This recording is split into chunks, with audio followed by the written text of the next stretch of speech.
So one of the reasons I walked away from professional counseling and case managing is because I feel like the system is not addressing our children's needs the right way. We're treating our children as a problem where, in my experience, in my opinion, in my observations, in fact, children are nature's best critics. How I describe them is nature's bullshit detectors. And what is the bullshit? The bullshit is that their environment they're being raised in or being exposed to is not healthy. In order to better express this conclusion that I've come to, I've created a chart and we're going to be looking at what the children are not saying to us, but what the children are indeed showing us. So children cannot articulate it, but they do in fact show us through their actions the bullshit that they're experiencing in their environment. And it's a direct cause and effect, in my opinion. All right, so this chart is how to decipher accurately how children communicate. And in this column here, it's what they demonstrate, what they show, because your child won't be able to articulate or say these things. They're just not in a position to do that. So we'll start with this column here, and we're going to be looking at 5 different environmental situations, conditions. All right, first environment we're looking at is if the environment is chaotic.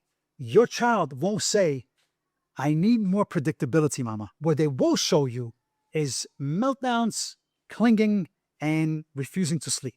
If their environment is controlling, it's too rigid, your child won't say, I have no autonomy, not enough sovereignty, mama. What they will do is they'll be defiant, they'll be engaging in lying to you, they'll be sneaking around, doing things behind your back, or they'll just collapse out of powerlessness.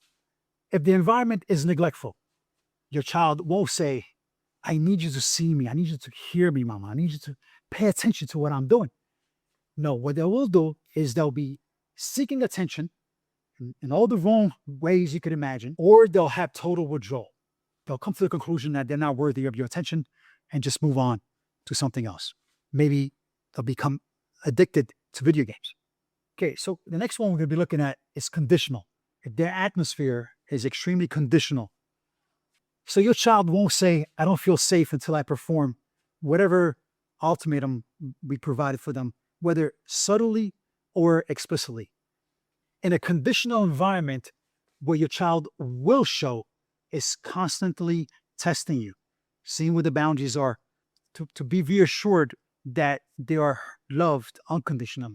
Besides constantly testing their environment, they'll also become people pleasers, might lash on to strangers, something that we don't want our children to do, as well as never being settled. All right, the last environment we're going to be looking at is healthy. So if the environment is healthy, your child won't say, I feel heard, mama. Nope. So if your child is in a healthy environment, they'll show resilience, empathy, confidence, adaptability, and an incredible skill solving their own problems. Now, the last thing I'm going to say about this chart is when parents are separated or divorced, we might have a combination of these factors, or maybe even all these factors. It's important that we work with all caretakers to be on the same page. And if we're witnessing any of these, to figure out how it could be less chaotic, less controlling, less neglectful, less conditional, and create a healthier environment. And if your child is old enough, go ahead and ask them. The one simple way to get our children to be in a healthier environment is to reduce these 4 things. When we reduce these negative environmental factors, we increase the health factor.